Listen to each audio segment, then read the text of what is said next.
Hello, everyone. Welcome to episode 73 of the Unknown Comics podcast. I'm Brandon. Chris is over there, and Tanner's here. Hi. We're so excited. Our buddy Tanner's back. That's right. That's the guy with the epic beard. He's here. The epic beard is back, and he brought glasses. So Yeah, he's very, very fancy. So if you didn't recognize him, if he looked like a completely different person, It's been a minute. yeah, he just totally Clark Kented you. And Oh, that's how it works. So Yeah. I saw a meme about that where it's a picture of Zooey Deschanel with no bangs and no glasses, completely different person. It works. what is it? I saw.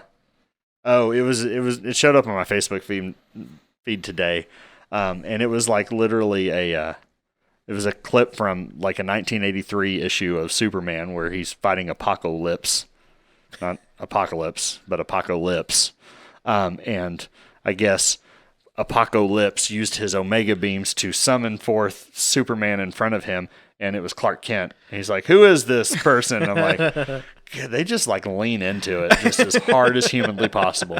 Was Apocalypse Steven Tyler? Oh, man. Wow. I'm just wondering.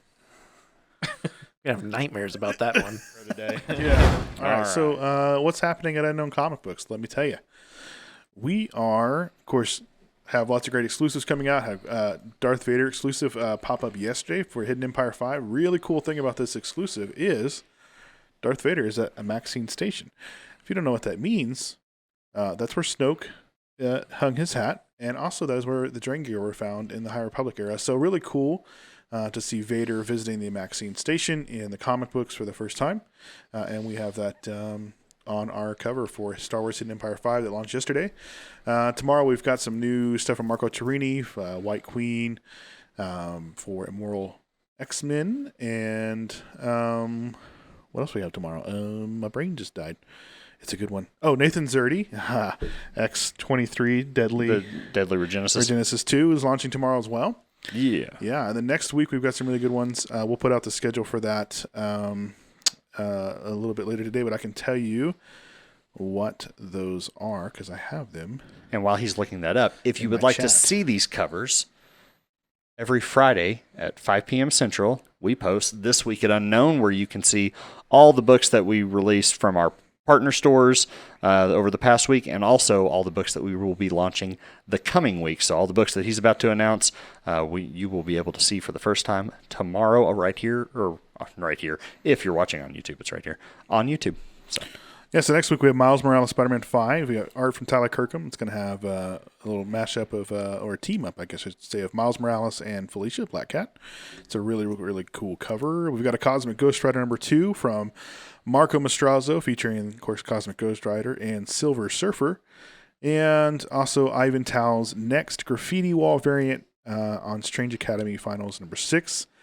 Featuring Magic, and the graffiti wall is Wolverine, Cyclops, and Rogue. Looks really, really cool. That graffiti wall style has been a pretty cool theme that he has started doing for us. And the big thing we did this week, of course, we've already been sending out all the Christmas bundles that we did, where you could win that piece of original art from Clayton Crane, that Black Cat. Now we have the new Spring Fling Mystery Bundle, and this gives you the opportunity to win a piece of original art by Gabriel Delato, which I'm going to...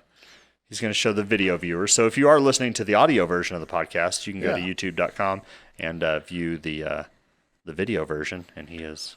Yeah, so it's a really, really cool piece. Winter Soldier is the art here. It's a 12 by 9 piece of art. And it is mounted and framed. Again, it's a piece of original art from Gabriel Delato. The value is around $1,000. The bundle is only $50, and it comes with 6 exclusives, 3 trade, 3 virgin, and a shot at winning that. There's also a secondary prize, which is a 9.8 sketch from Stephanie Hans. Fantastic. Mm-hmm. That's There you awesome. Cool. Well, you definitely need to get on that. And, of course, you can find all these products and covers at our website, unknowncomicbooks.com. Yes. So, all right. All right. Well, Chris, what you into this week? So I have been working on, of course, still doing the slap chop thing that we've been talking about, but I've been working on some Navy breachers for 40K, some Kill Team stuff. Nice. They're starting to look really, really good. I'm probably about 80% done with the little kill team squad, and they've been fun. The next thing I'm probably going to do is put the our BDs together and do the same thing with them. So it's been cool. Of course, using the speed paints, contrast, things like that. So that's the main hobby thing I've been doing this last week. Of course, watching all the nerdness, Last of Us, more Mando this week, Bad Batch. It's all been good. It's all been good this week. Yep. So Tanner, real quick before we move on, the slap chop has kind of been a buzz thing with miniature painters. It's not new. It's not new, but it's like recently just I've seen it blown up everywhere and stuff like that. Are you a fan of the slap chop? So I'm not familiar with the term. Is that the black with undercoat? It's basically making your model have undertones, right?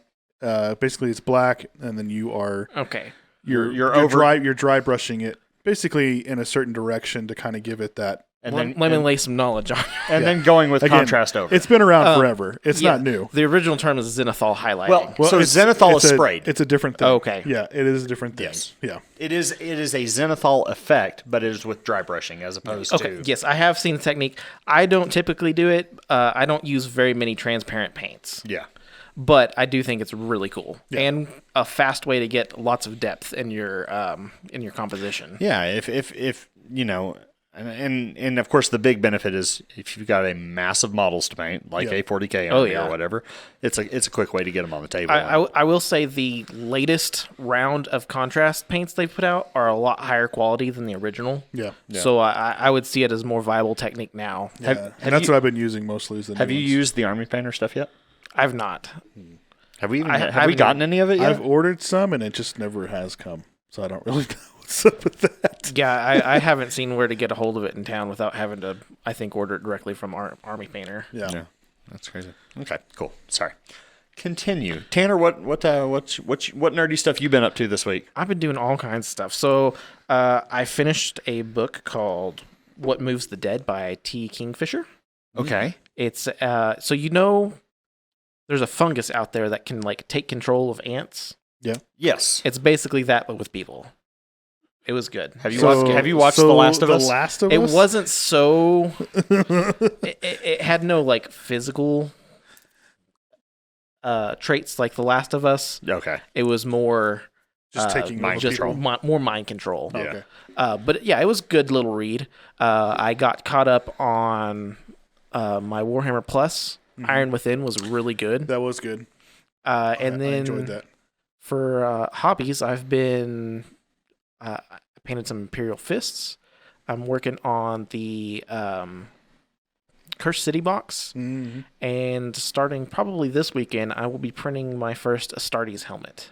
Nice, like full size 1-to-1. That's cool. Oh, neat. Yeah, that's cool. So, what was the Warhammer Plus series? What is that? It's called Iron Within. Now, was that a one shot? No, it's going to be a series. Okay, because it kind of could just be a one shot the way they left it. It could, but most of their series I think are 5 to 8 episodes. Okay. I was hoping there's more because I was like, that didn't feel like enough. It was real intense. It was. Like action for 28 minutes straight. They don't give you much story to go on. It's all action. There's an Imperial regiment fighting Drukhari. Mm-hmm. Yeah, you can't say the old word. Yeah. They were fighting Dark Eldar. Yeah. Oh, sorry.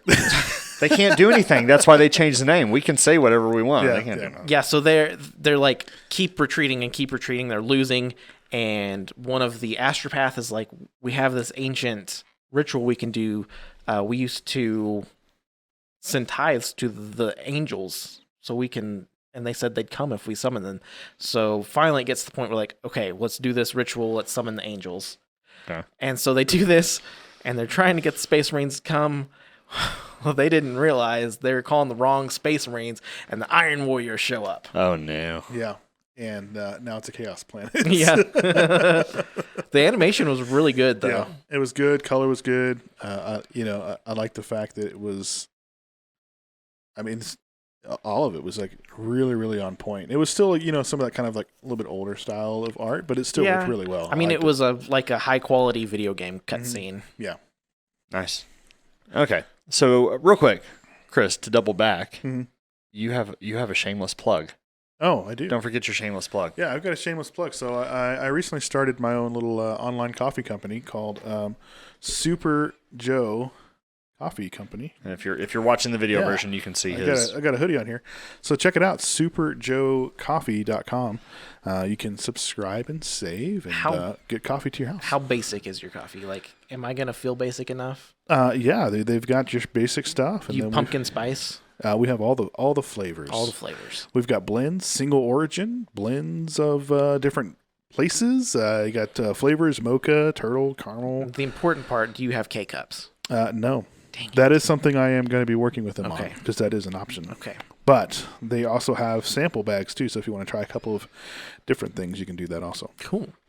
Awesome. Yeah. And it's superjoecoffee.com. Superjoecoffee.com. All right. With a sweet Super Joe, just like Superman, throwing his shirt open. So now to double back, Tanner, your shameless plug. Of course, you haven't been on our podcast, but that doesn't mean you haven't been podcasting. No, I'm still out there.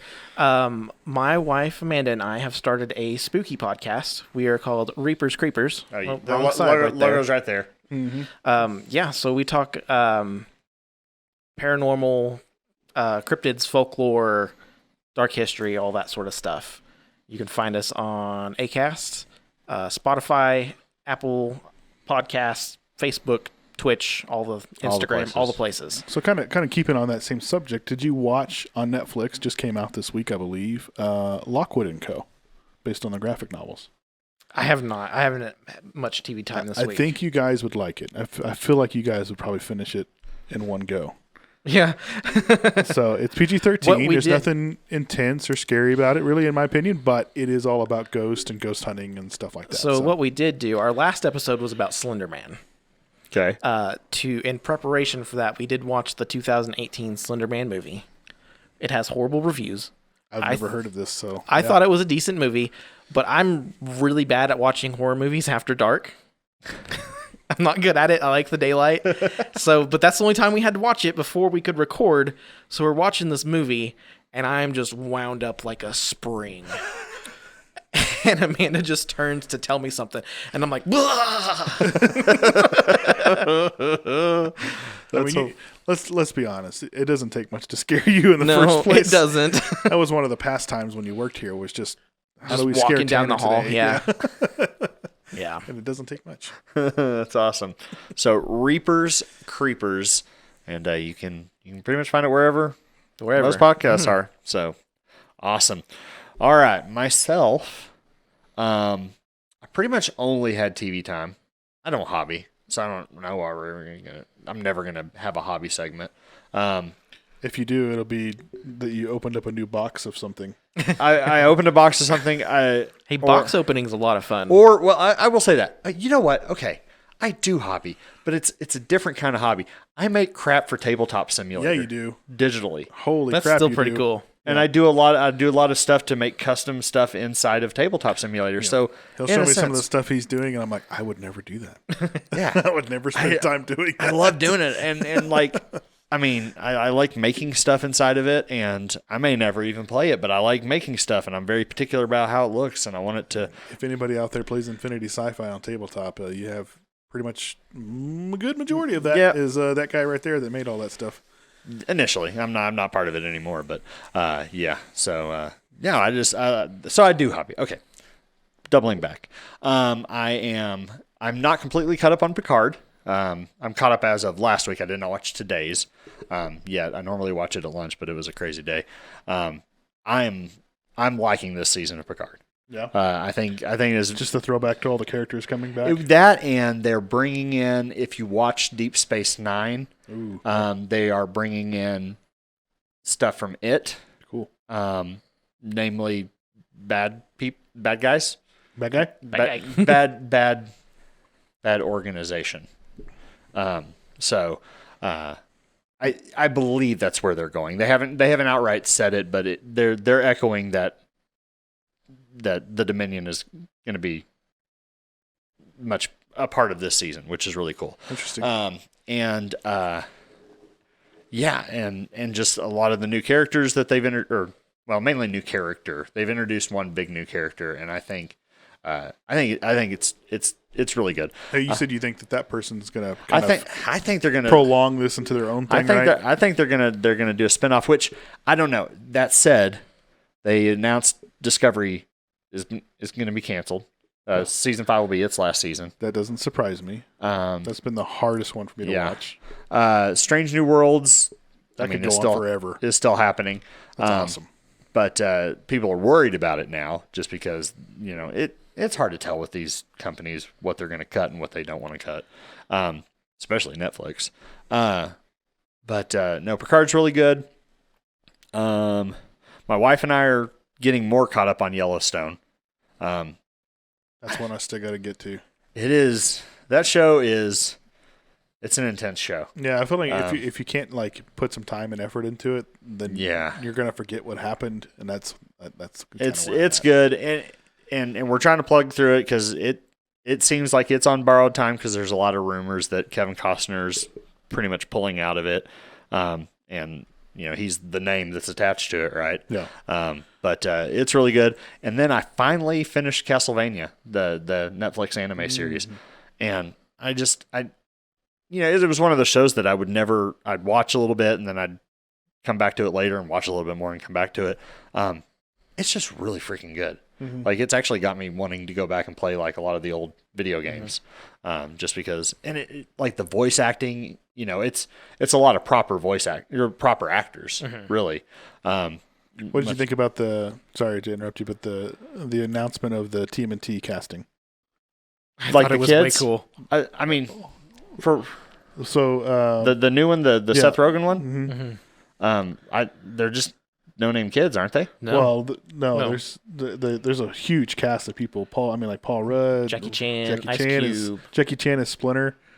Oh, I didn't realize that. Yeah, there's a ton of people, and it looks awesome. See, so I watched the little teaser trailer. I didn't recognize any of the voices in it. Yeah, none of the big ones were in the trailer. I don't think the turtles are names you would know. Because the turtles are like kid voices. But everybody else is somebody. It definitely has Spider-Verse vibes. Yeah. That animation style, but it's not Sony doing it. So I guess, did they license? It's Paramount Nickelodeon. Yeah. So is it the Spider-Verse style, or they just did something close? It's similar. It's not exact, but it's similar. Because supposedly Sony trademarked that or patented it or whatever. Yeah, they've got it pretty close to the chest. No, it looks pretty funny. So yes, I did see the trailer. I just didn't know that there were so many cast members in it. That's pretty funny. Yeah. Because Rogan is what, Rocksteady, or is he Bebop? He's one of the characters, and he's one of those two. Yeah, but he's kind of the main runner on it. Yeah, right? it's kind of his show creation, and it's a short film, I guess. Oh, really? Yeah, I don't think it's a TV series. I think it's a movie. Yeah, that's what I thought it was. You said short film, as in sorry, as I'm saying, not a TV show. It's a movie. It's a feature film. Yeah, it's a movie. Feature film. Yeah, Esposito is in it. He's Baxter Stockholm. John Cena is Rocksteady. Ice Cube is Superfly. Rose Byrne is Leatherhead. Of course, Jackie Chan's Splinter. Paul Rudd is Mondo Gecko. Oh, gosh. Yeah. Wow. I'm Hannibal so Buress is Genghis Frog. They've got Post Malone. Yeah, Post Malone is Ray Fillet. Yeah, good Lord. So it's gonna be good. It's gonna be good. They've got a good bit of actors in there. Who's Shredder? I don't think they have that. Really? Ayo Edebiri. I don't know how to say her name. She's April O'Neil. Okay. Then, like you said, Ice Cube is Superfly. So, but I don't know who the main antagonist is gonna be. I don't know if it is Shredder. Maybe they're holding it close to the vest to release later. I mean, it just says they're taking on a mysterious crime syndicate, which you would think is the Foot, but they don't come out and say that. So, or maybe they take it in a different direction. Yeah, All right, and I think that's all I've done. I'm still getting caught up on X-Books. I'm still got a backlog of my stuff to read there, And yeah, that was my week in nerddom. Mm-hmm. So I'm not caught up on Bad Batch. I am caught up on Mandalorian. We did watch. Okay, real quick. Did you watch Mando? No. Okay, I'm gonna. We always spoil it for you That's anyway, so fine. it doesn't matter. I'm gonna go off on Mando real quick. It's not spoiler heavy, but Too heavy, just lightly. not even that. Okay, Mando as a character, he's not as cool as he was in the beginning. He's like. Think he's Boba Fetted. He's kind of like he talks too much. Now, I will say in this episode, you see how much better Bo-Katan is. Yeah, Bo-Katan is. Because they both had a badass. very similar challenge, and she whooped ass, and he got his ass whooped. So that's the other thing. It's like he's just kind of turned into a wuss. Yeah, and like I could see that. I kind of just I want I want him to go back to being the mysterious badass he was in like the first season. And I get that it's his character arc, and but it could be just some of that. Like, how do we make sure some of these other characters stand out? So maybe they have to make him, be less badass. Yeah. But it's his show. It is his show. But when he shows up in Boba Fett, he was awesome in that. You know what I mean? It's just like, Yeah. I quit making him a wiener. Just let him be cool. yeah. And I think they also had to show this last episode, Grogu's growth as well. So Yeah, I will say this last episode, kind of the animations, the Grogu animations and stuff are probably not the best. Again, it's kind of going back to the Yoda green ball of fury. yeah, Like the Boba. it's a challenge making this character be a physical presence, right? Because having he's a puppet be something. or just this small thing be a physical threat to other things, and so you have to animate it that he jumps and flips and whoopsie dips around. I made it rhyme, and so I don't know. I'm excited to see where the season goes, especially digging more into trying to connect it more to what we've seen of the Mandalorians and Clone Wars and Rebels. We're getting that, and so that's redeeming the show way more than my gripes about it. So I still love the Mandalorian. I just wish he was a badass again. Yeah, I think they need to figure out what the hell they're going to do with that Darksaber, because that's what's getting to me at this point. Yeah, but maybe they'll get there, because he still struggles to pick it up, and then Bo-Katan's like, "Oh, let me just twirl this little." Well, Darksaber around. she's wielded it before. Yeah, I know, but still, it's just like, can we figure that out? Yeah. So, all right. So for tonight, our main topic is our top 3 favorite. When we said spaceships, I put on the screen small spaceships because the main thing we were trying to get away from wasn't like big capital ships, right? Yeah. Star Destroyers, Battlestar Galactica. No fleet level ships. Yeah, things that have gigantic crews, right? So basically, they can still be multi-person ships, but they're not like, They're not holding other ships inside of them. Exactly. Yeah. Exactly. You can't deploy other vehicles other than maybe like an escape pod or something. Yeah. Inside of it. So just to preface that, and the reason I kind of decided on this as a topic, and it does kind of tie into this most recent episode of The Mandalorian, is we're getting to see more of his, his Naboo starship, which I still like the Razor Crest more. Yeah. I was kind of hoping they would figure out some way to go back to that. Yeah, maybe they're saving that for or later. some kind of other version that's something similar. But yeah, because here's the thing: if he goes back to bounty hunting, you can't put a bounty in that thing. Well, not only that, but unless you strap him to the tail. You can bring him back dead. I have some issues with it also, right? Where the hell is the egg pod coming from? All of a sudden Grogu's just in the egg pod. I don't know how the hell that's happening. It may be at the bottom of the droid chute. Yeah. But no, it was there when they had the droid in it. I don't know. Yeah, and then how the hell is Grogu in mid-flight coming from the droid chute to where he is in his chair? I think that can be explained. She kind of customized it to start with. Yeah. Okay. I'm just Yeah. just a couple of things I've thought about. I'm like, How the hell's that happening? It's like a biplane. You just get out and you kind of crawl over. Well, you see him shoot down from the he pod, goes and then he'll pop up in the I'm cockpit. guessing he's coming in between his legs or something, but it's like he's birthing a Grogu every time he comes in there. It's like, oh, I have a baby. They're having to take some artistic liberties with it. And then you get to see one of my favorite fighters, not my favoriteest. It's not going to make my list, but it's this Skyk, SCYK. It's a Mandalorian ship. Mandalorian fighter that has it actually when it lands, the wings pop up. Okay.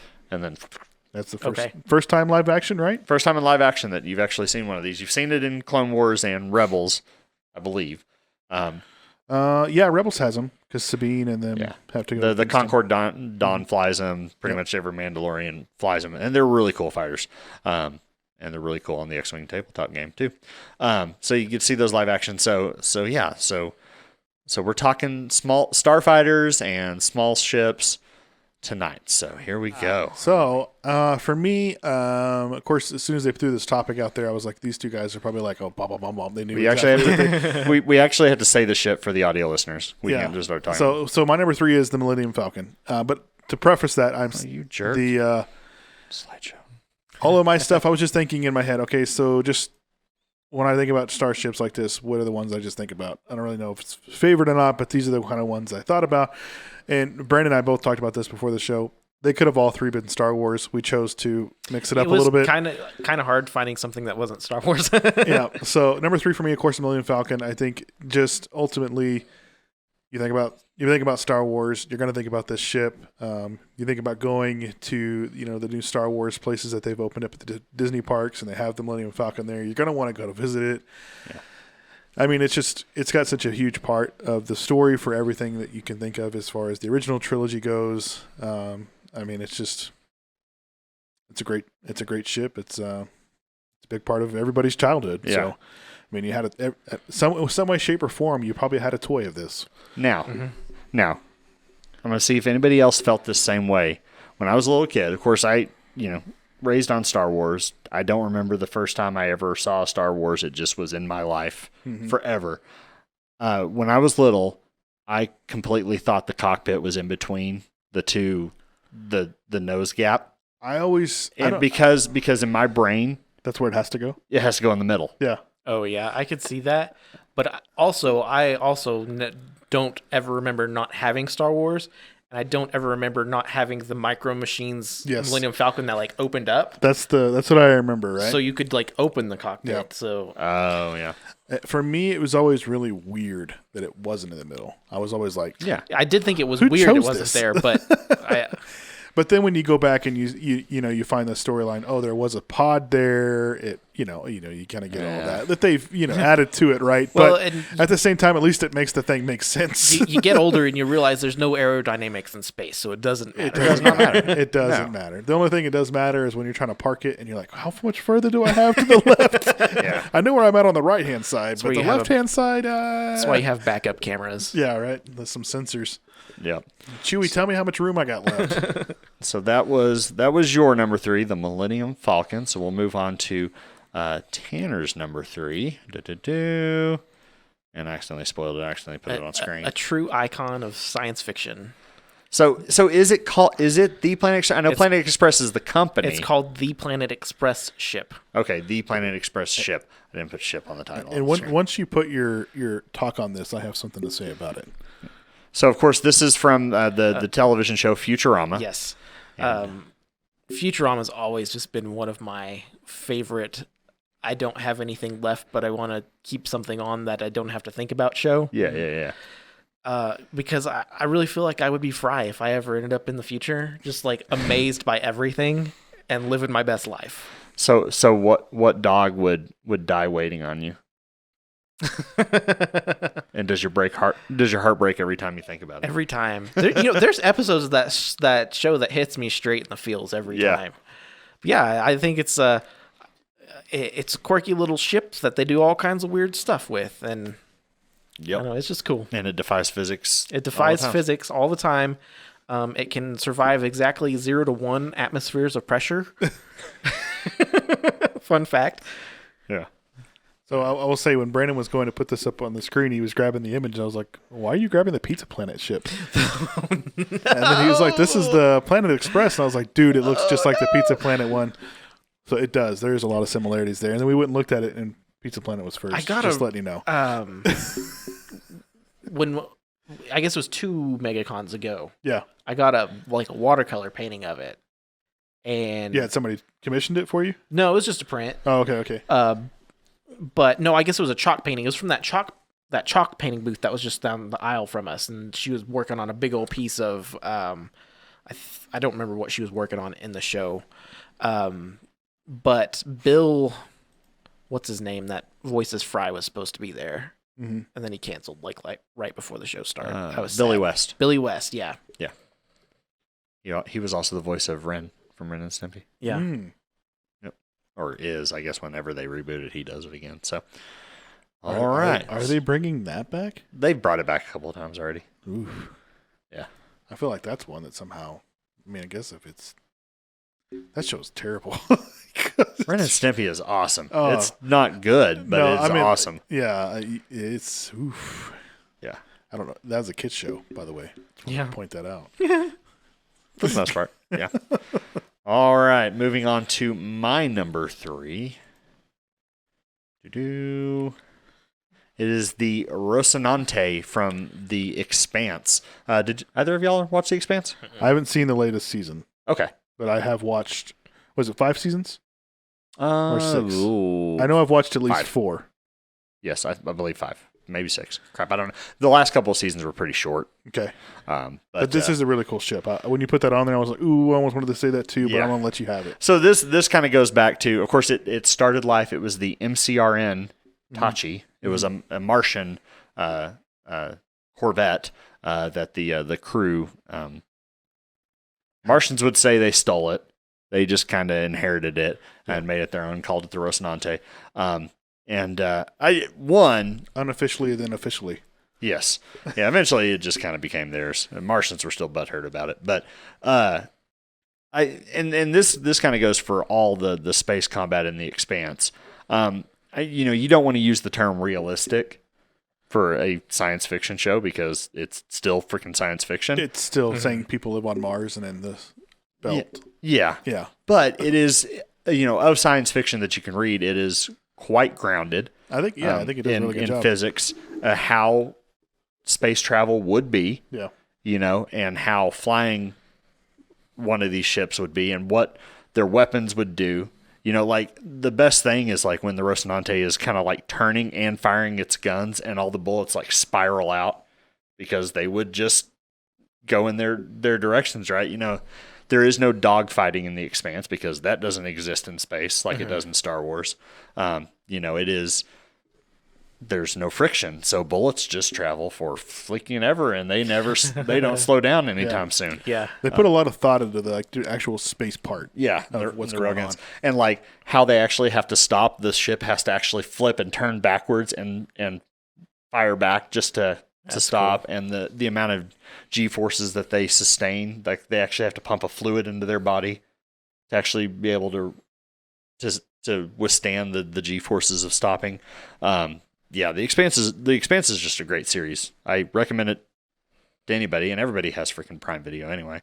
Go watch it; it's worth it. Yeah, I think it's good. It's really good. The character development doesn't take too long to get. There's a couple of actors I'm not as big of a fan on, but overall, I think they did a really good job of casting. Amos is the best freaking character in that show. Yeah. Just hands down. He's just awesome. But anyway, the Rocinante was my number 3. Okay, moving on to Tanner's number 2. We're going to skip Chris's number 2 because our number 2s are the same. So we will do Tanner's, and that is the Tiger Shark AX-10 from Warhammer 40,000, the Tau. Yeah, it's one of the Tau. It's technically a bomber. I don't actively play Tau yet, but I do love the Tau. Yeah. They're cool. So, what are your thoughts about the fact that the Tau probably just bought that from a space dwarf? Hold on, what? You didn't know that?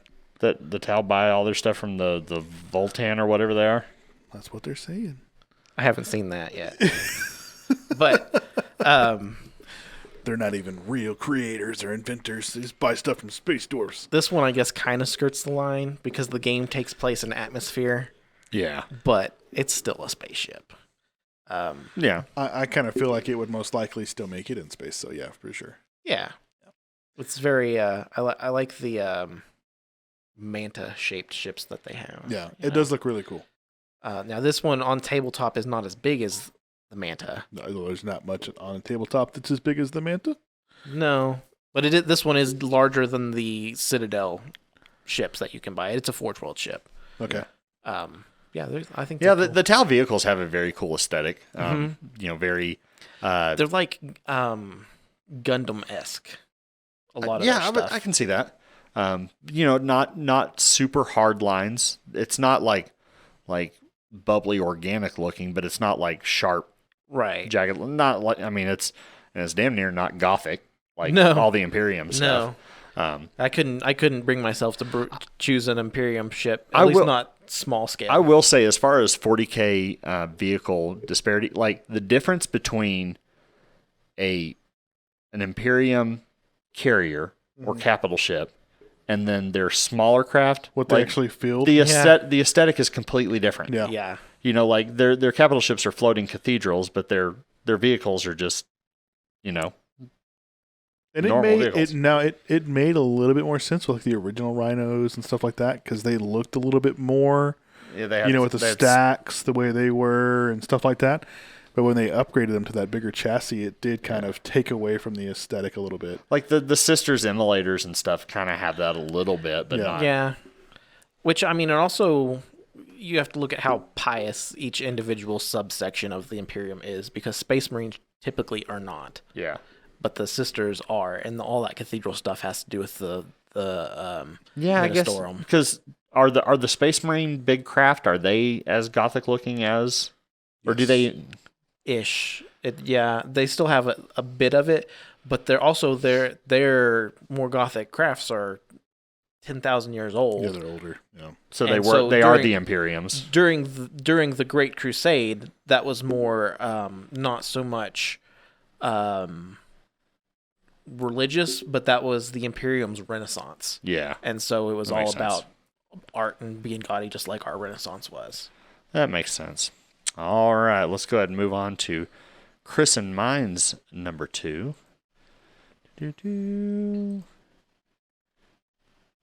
And again, I think for me, it was just like what stood out as a nerd. So for us, it is the Serenity, Yeah. the from Firefly. It is a Firefly class ship. It is not the Firefly. Yeah. The ship is not called the Firefly.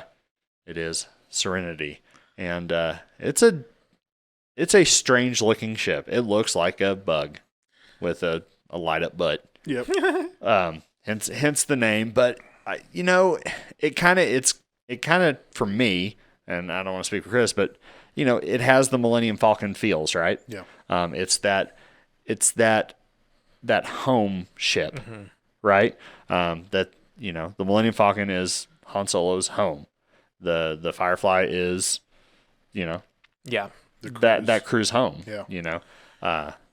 Yeah, I mean, everything that took place on that show pretty much took place on that ship, right? I mean, there were times when they were off of it, but I mean, for the most part, I mean, it's all about what they're doing on that Yeah. ship, where they're going on that ship, what they're, so again, I think we could have made them all Star Wars. This was our exception Yeah. here, and it just kind of made the most sense. Now, I in that. will say, I do believe, if I'm not mistaken, this is the only ship in the entire list that has no weapons on it whatsoever.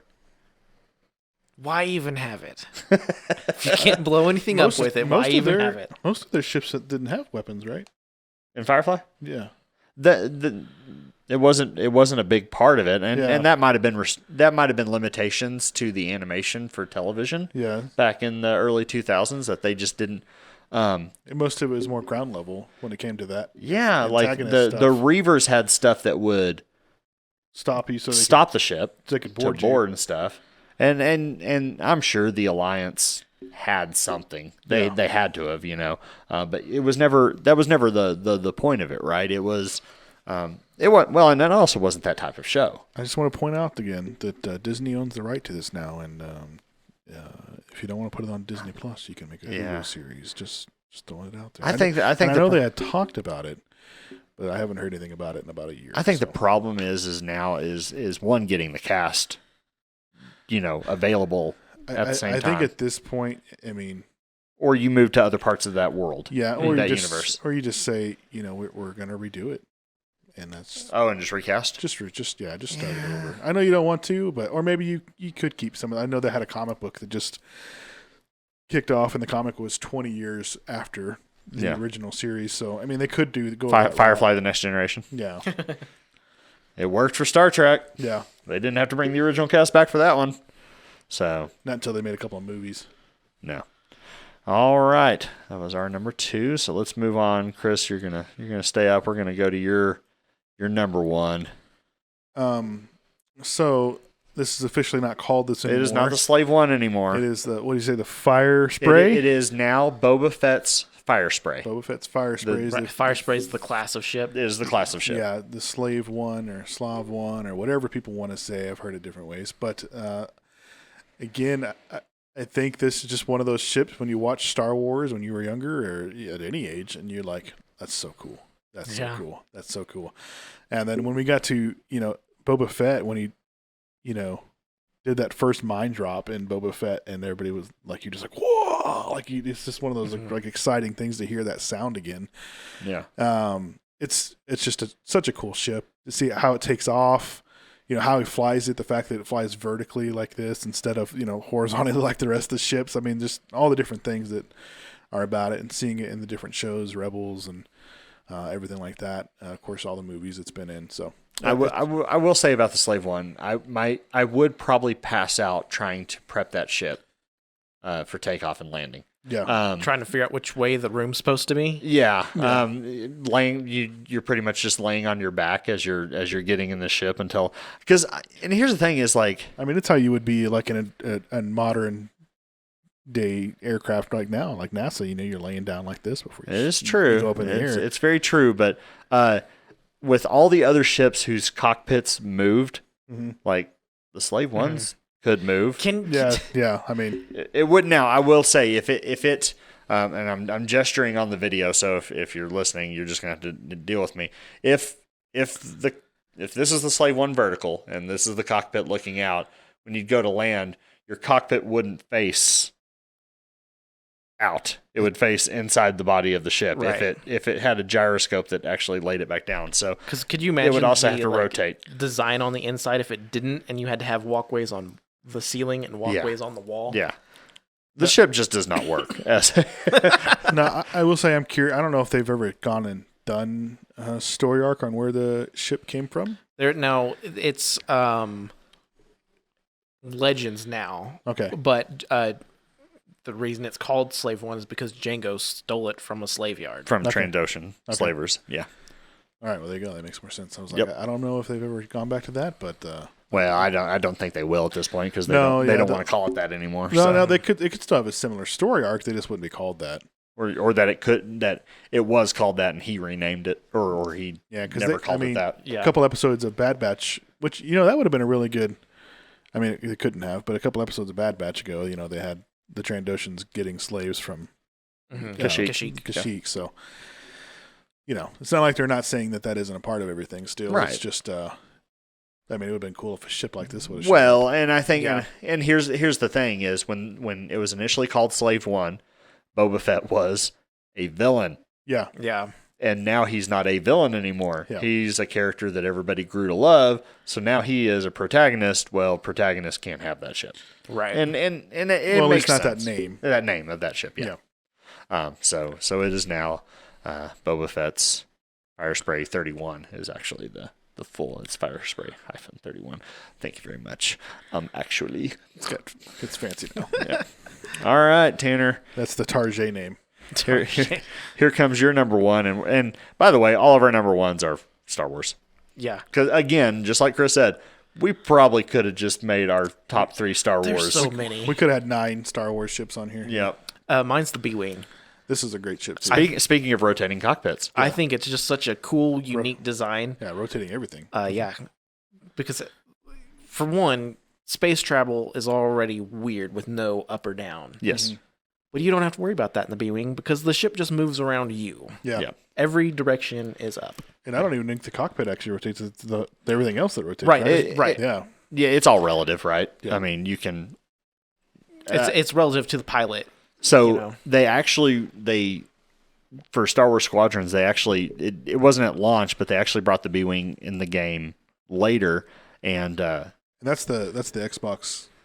well, it was PC, Xbox, and PlayStation. It was the dogfighting game. Yeah. The one I was talking about a couple weeks ago, right? Yeah. And like it actually has separate controls to where you can actually rotate the actual ship itself. But the problem is I forget like what on your HUD it shows you what orientation you are to the body and stuff. You got to try to like fly through something. You're supposed to be this way and you're that way.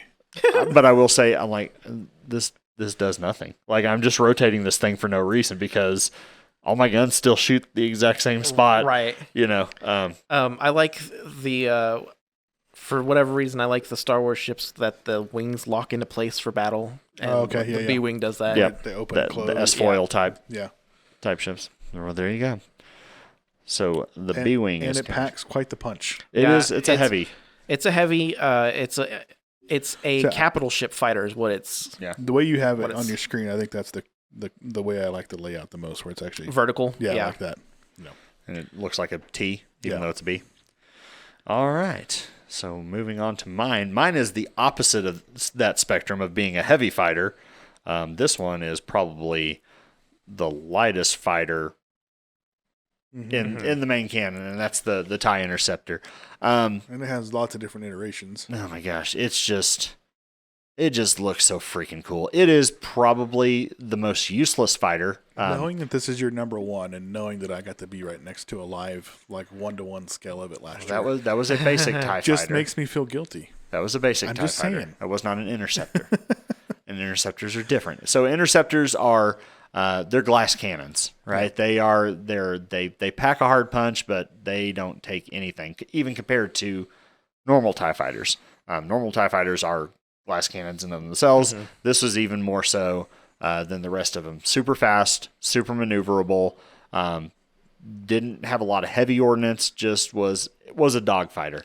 That's kind of my drawback to the TIEs is you have to depend on the rest of the fleet because they have no hyperdrive. You're going to be stranded. I mean, hyperdrive, you can't even see out the damn things. Yeah. Like, you literally have a round window in the beginning and maybe a couple of little window slits at the top, but you cannot check your peripheral in this thing whatsoever. It is probably, like, they look cool, but in practicality, they are potentially the worst thing you could possibly dogfight with. Yeah. I mean, if you're fighting in a squad, you should only have to worry about what's in front of you. It's true. It is true.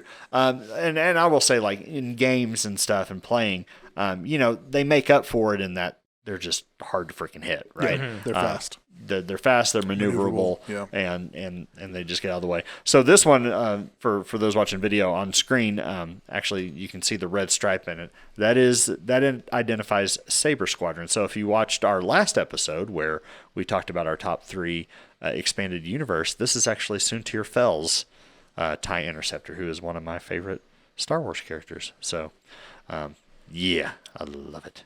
We had to Google all of his favorite characters, just so you know.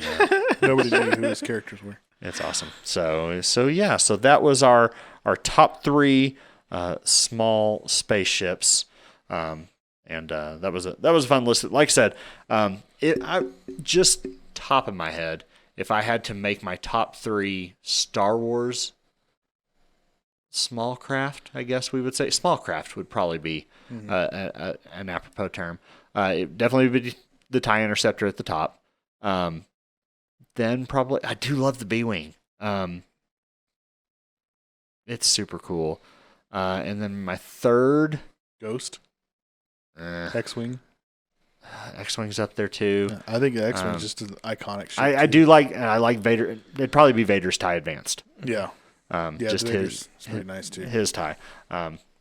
which I'm an Imperial fanboy. And just to kind of throw it out there, we also did talk about the Eagle 5 also making the list. Yeah. Which you didn't know the name until no, today. I had to look it up. I was like, what the crap is that RV spaceship thing? What is that called? For those that aren't aware, the Eagle 5 is the Winnebago starship from Spaceballs. Spaceballs, yes. Yes. Yeah. So and I don't remember any other ship in there. Spaceball 1 is the capital ship. Yeah, that's probably all you see. I don't know. Remember if they actually did any other. No, I mean, I guess you else. catch a glimpse of them at that truck stop at the end. Oh, yeah. There's other, but they look like trucks. Yeah, it's just. Spaceballs is great. And we were talking about, I don't think you ever actually hear a name given to it in the movie. Yeah, and that I know of. No, I don't remember hearing it. Yeah. I had to look it up. I was like, I don't know what it's called. It's just Lone Star and Barf Ship. Yeah. So, That's what I said. I googled what is the RV called from Spaceballs. so Tanner, what is your number 2 and number 3 of Star Wars ships? I don't know that I could pick small ships. I like capital ships. Yeah. My all-time favorite spaceship is the Republic Star Destroyers. Oh, like the Venator? Yeah. Venator? Yeah. And I accented those weird. Can't say it right. Venator. I did like the Jedi ships. I was talking to you about this before the show. The Delta 7s? Yeah, from the Jedis. Is that fly. episode 3 or episode 2 Jedi Starfighter? So the Delta 7s, the triangle ones are from you see those first in episode 2. Right. And then the more TIE looking ones. Are they the Ada? The Ada 7s are the more TIE looking versions. That's the one they were able to mount to the hyperspace drive. Both of them have to mount to a drive. You see the hyperspace drives in the Delta. Yeah. When he goes to chasing Jango Fett and you see the seismic charges for the first time. Mm-hmm. As Chris said, the best sound effect and it's pretty cool. Everything. So, all right. So, what are your top 3 small sci-fi fictional small craft? If you are, put it in the comments. Let us know. And so all right, moving on. Boom. All right, everyone. Thank you so much for joining us for episode 73 of the Unknown Comics podcast. Tanner, thank you for joining us. Yeah, thank you for having me. We'll have you again shortly. I have no doubt about that. So if you are watching us live and you miss us, you can catch us wherever the audio version, wherever you listen to podcasts, Apple, Spotify, Audible. We're just all over the place on the audio. You can actually catch the video version the day after on Fridays right here on YouTube. If you're not right here on YouTube, if you're on Facebook, sorry. Yeah, if you're on Facebook or Twitch. And then if you want to join us live, if you're listening to us on YouTube or audio, you can catch us Thursdays at 7 p.m. on Facebook, Twitch, and YouTube. And I think it's pretty safe to say we're not doing one next week because you and Darren are both going to be out. Yeah, we'll both be out next week. I'll be in Kansas City with Sabine, and Darren will be in Mexico City with David Nakayama. Yeah, so, and I believe, and I'll be in Oklahoma City. So we're all going to be out. So there will not be a podcast next week for sure. Should be something the week after, I would think. And then it could be scarce for the next 2 weeks. Now, what I might do, it depends on when we get back from Oklahoma City because, and I say this, for people that are Marvel United subscribers, they actually are doing an event next Thursday celebrating the 60 years of the Uncanny X-Men. Yeah. And so what I might do, if we do get back in town in time, I may just kind of do a live, because they are allowing people to live stream it. And do like a live commentary of it, but they have a ton, like it's a whole panel, like kind of like a con panel, but it's starting at 6 p.m. Central, so 7 p.m. Eastern, 6 p.m. Central, so it'd be an hour before we normally go live. And you've got some creators kind of from different timelines. Yeah, right? Claremont's there, Morrison's there, they've gotten the Simonsons are there, and you got some current like. Hickman and Duggan are going to be a part of it. So it's a huge panel just talking about the 60 years of the Uncanny X-Men. And so I signed up for it, and I can probably just pipe Zoom in here, and we can just watch it. So so I might do that. Like I said, it depends on how long we decide to stay in Oklahoma City, and we're going to take the kids to the zoo and all that stuff. So pray for me as I take the hurricane and the tornado to Oklahoma City. Yeah. You know, that's car trips are always fun. So yeah. So thank you for joining us again. If we're not back next week, March 16th, then we will be back the following Thursday, the 23rd, March 23rd, live. If I'm mathing correctly. Anyways, thank you for joining us, and we'll see you next time on the Unknown Comics Podcast. Later.